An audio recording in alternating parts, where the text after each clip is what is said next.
यावर्षी शनिवार दिनांक 25 जुलै 2026 रोजी देवशयनी किंवा आषाढी एकादशी साजरी होणार आहे। आषाढ महिन्यातील शुक्ल पक्षाची एकादशी 24 जुलैला सकाळी 9:15 सुरू होणार असून 25 जुलै रोजी सकाळी 11:35 पर्यंत असणार आहे। अशा परिस्थितीत उदय तिथीनुसार 25 जुलै 2026 रोजी आषाढी किंवा देवशयनी एकादशीचे व्रत केले जाणार आहे। श्री स्वामी समर्थ। नमस्कार मंडळी। आषाढी एकादशी आपण सर्वजण अगदी भक्तिभावाने मोठ्या उत्साहाने साजरी करत असतो। आजच्या व्हिडिओमध्ये आपण घरातील गृहलक्ष्मीने म्हणजेच घरातील स्त्रीने आजच्या दिवशी कोणकोणती कामे केली पाहिजेत, त्यामुळे तुम्हाला पांडुरंगाचा आशीर्वाद मिळेल, त्याचबरोबर लक्ष्मी आपल्या घरामध्ये कायम टिकून राहील, तुमच्यावर प्रसन्न होईल। यासाठी आज आपण कोणकोणते उपाय किंवा कोणती छोटी मोठी कामे करायची आहेत हे मी आजच्या व्हिडिओमध्ये तुम्हाला प्रत्यक्ष दाखवणार आहे। त्यासाठी हा व्हिडिओ शेवटपर्यंत नक्की पहा। त्याआधी तुम्ही चॅनलवरती नवीन असाल तर चॅनलला नक्की सबस्क्राइब करा। लगेचच आजच्या व्हिडिओला सुरुवात करूयात। तर सर्वात प्रथम या दिवशी घरातील गृहलक्ष्मीने सकाळी लवकर उठायचं आहे, कारण या दिवशी आपण व्रत करत असतो, म्हणजे आपला उपवास असतो, त्यामुळे सकाळी लवकर उठायचं आहे। सर्वात प्रथम आपण आपल्या अंगणाची साफसफाई करून घ्यायची आहे। अंगणामध्ये जी काही धुळीच्या मार्फत नकारात्मकता येऊन साचलेली असते ती निघून जाते। त्यानंतर आपण अंगणामध्ये किंवा घरासमोर सडा टाकायचा आहे। तुम्हाला शक्य असल्यास छोटीशी रांगोळी नक्की आवर्जून काढायची आहे। असा शुभ दिवस किंवा सणवार असेल तर आपण रांगोळी काढलीच पाहिजे, पण दररोज का होईना छोटीशी का होईना रांगोळी ही आपण आपल्या दारामध्ये नक्की काढावी आणि त्यावरती हळदी कुंकू वाहावे। बाहेरची साफसफाई झाल्यानंतर आपण आपल्या घरामध्ये साफसफाई करून घ्यायची आहे। त्यानंतर म्हणजे सकाळी उठल्याबरोबर आपल्या उंबरट्यावर थोडंसं पाणी शिंपडून उंबरा स्वच्छ पुसून घ्यायचा आहे। एखाद्या तांब्याच्या भांड्यामध्ये तुम्ही थोडंसं पाणी घेऊन उंबरट्यावरती शिंपडून घ्या, नंतर उंबरटा स्वच्छ पुसून घ्या।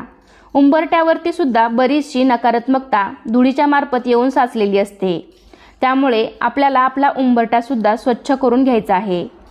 आणि त्यावरती तुम्हाला या दिवशी शक्य असेल तर हळदीचं लेपनही करू शकता, नसेल जमत तर देवपूजा झाल्यावर साधी उंबऱ्याची पूजा मात्र नक्की करा। त्यानंतर आपण आपल्या घरामध्ये जी काही लादी किंवा फरशी आपण साफ करून घ्यायची आहे। तर फरशी साफ करत असताना पाण्यामध्ये चिमूटभर हळद आणि खडे मीठ किंवा गोमूत्र किंवा गंगाजल टाकून आपली फरशी या दिवशी पुसून घ्यायची आहे। त्याच हळदीयुक्त पाण्याने आपण आपल्या घराचा मुख्य दरवाजा देखील पुसून घ्यायचा आहे। तर अशी साफसफाईची कामे झाल्यानंतर घरातील स्त्रीने शुचिर्भूत व्हायचं आहे। आपण सर्वजण या दिवशी उपवास ठेवत असतो, त्यामुळे या दिवशी आपण डोक्यावरून पाणी घ्यायचं आहे। तर इथे पहा, मी मुख्य दरवाजा साफ केल्यानंतर दरवाजावरती कुंकवाने म्हणजेच ओल्या गंधाने मी स्वस्तिक काढत आहे। स्वस्तिकचं महत्त्व तर आपल्या सर्वांनाच माहिती आहे। आपल्याकडे स्वस्तिकला शुभचिन्ह मानलं जातं। मुख्य दरवाजावरती स्वस्तिक काढल्यामुळे बाहेरून येणारी जी काही नकारात्मकता आहे ती सुद्धा आपल्या घरामध्ये प्रवेश करत नाही।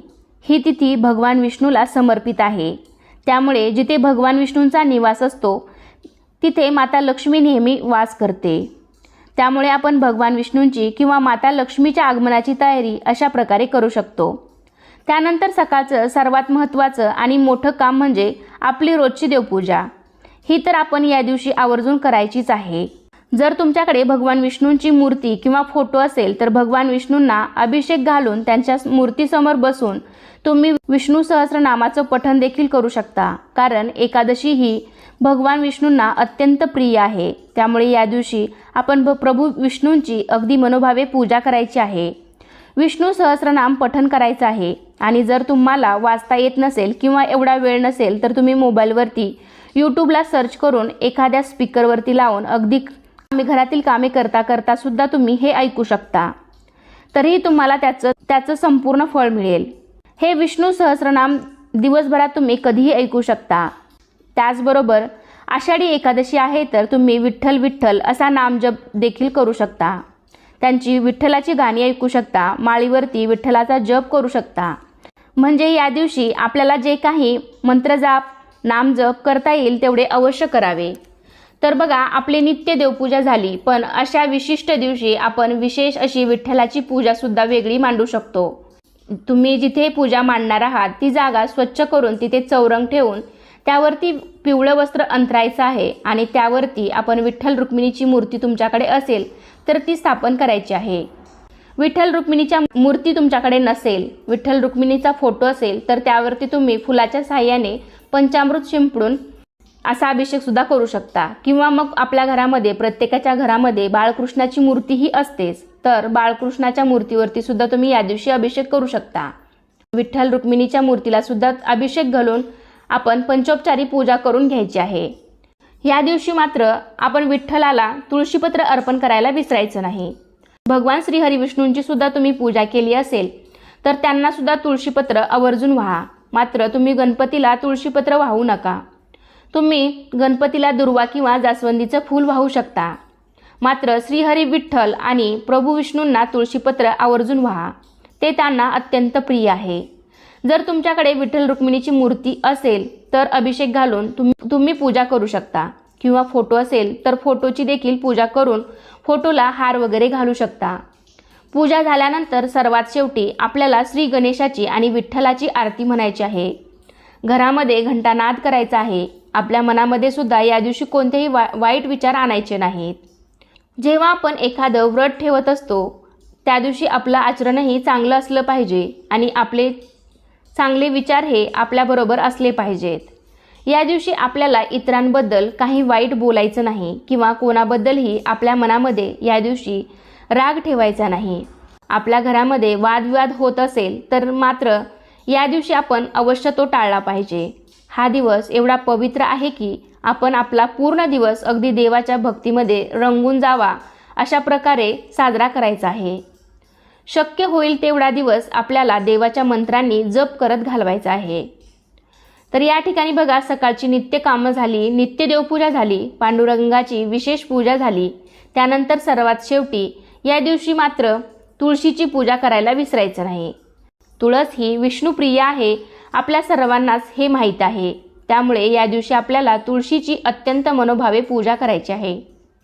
या दिवशी तुम्हाला तुळशीला किंवा देवांना पूजा झाल्यानंतर तोपर्यंत खडीसाखरेचा किंवा दूध साखरेचा नैवेद्य दाखवू शकता. त्यानंतर आपले उपवासाचे पदार्थ झाल्यानंतर मग तुम्ही साबुदाणा खिचडी, भगर अशा प्रकारचा नैवेद्य देवाला दाखवू शकता. नैवेद्य ठेवत असताना मात्र तुळशीचे पान नैवेद्यावरती ठेवायला विसरू नका. अशी मान्यता आहे की तुळशीचं पान नैवेद्यावरती असल्याशिवाय देव ते ग्रहण करत नाहीत. त्यामुळे शक्यतो तुळस आदल्या दिवशी तोडून ठेवावी. एकादशी दिवशी मात्र तुळस चुकूनही तोडू नये. तर पहा, आजच्या व्हिडिओमध्ये आपण सर्वात प्रथम अगदी अंगणाची साफसफाई केली, कारण जिथे स्वच्छता आणि शांतता असते तिथेच माता लक्ष्मी निवास करते असे म्हटले जाते. त्यानंतर आपण भगवान श्रीहरी विष्णूंची सेवा केली, कारण जिथे विष्णू असतात, जिथे विष्णूंची सेवा केली जाते तिथेच माता लक्ष्मी निवास करते असे सुद्धा म्हटले जाते. तर अशा प्रकारे एकादशीच्या दिवशी तुम्हाला यामधील जी काही कामे शक्य होतील तर ती तुम्ही या दिवशी नक्कीच करा. त्यामुळे तुमचं घर प्रसन्न राहील, घरातील वातावरण चांगले राहील, घरातलं वातावरण अगदी पवित्र होईल. जर तुम्ही या दिवशी विष्णूची आणि विठ्ठलाची मनोभावे पूजा करून सेवा केली तर त्यांचा आशीर्वाद तुम्हाला मिळेल. माता लक्ष्मी तुमच्या घरामध्ये कायम निवास करेल. तर आजच्या या छोट्याशा माहितीसह आजचा व्हिडिओ इथं संपवते. तर कसा वाटला तुम्हाला आजचा व्हिडिओ नक्कीच मला कमेंटद्वारे सांगा. हा व्हिडिओ आवडला असेल तर व्हिडिओला लाईक करा, तुमच्या फ्रेंड फॅमिलीमध्ये शेअर करायला विसरू नका. अजूनही काही तुमचे प्रश्न असतील तर कमेंटद्वारे नक्की विचारू शकता. आणि आपले व्हिडिओ तुम्ही पहिल्यांदाच पाहत असाल तर चॅनेललासुद्धा नक्की सबस्क्राईब करा. चला तर पुन्हा भेटूया अशाच एका छानशा आणि माहितीपूर्ण व्हिडिओमध्ये.